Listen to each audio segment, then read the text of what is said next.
সোণাপুৰৰ জুবিন ক্ষেত্ৰৰ নাতিদুৰৈত প্ৰাণৰ শিল্পী জুবিন গাৰ্গৰ প্ৰতিমূৰ্তি স্থাপন চামতা পথাৰ প্ৰাথমিক বিদ্যালয় চৌহদত স্থাপন কৰা হয় জুবিন গাৰ্গৰ পূৰ্ণাবয়ব প্ৰতিমূৰ্তি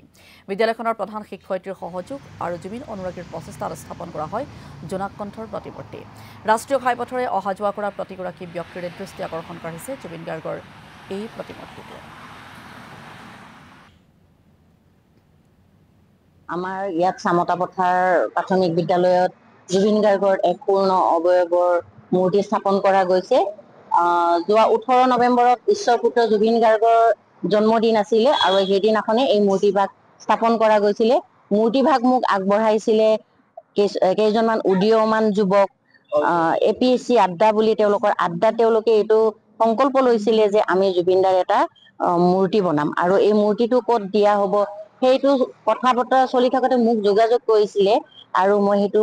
পূৰ্ণ সহযোগ কৰিছিলো যে আৰু মোক কৈছিলো যে নহয় মোৰ তাতে দিবই লাগিব বুলি সেই ল'ৰাকেইজনক মই কৈছিলো আৰু সেই হিচাপে আমি আগবাঢ়িছিলো মূৰ্তিভাগ ইয়াতে সোণাপুৰত বনাবলৈ দিয়া হৈছিলে যিদিনা সম্পূৰ্ণ হৈছে ইয়াত আমি জন্ম তাৰিখৰ দিনাখন আমি এই মূৰ্তিভাগ ইয়াতে স্থাপন কৰিছিলো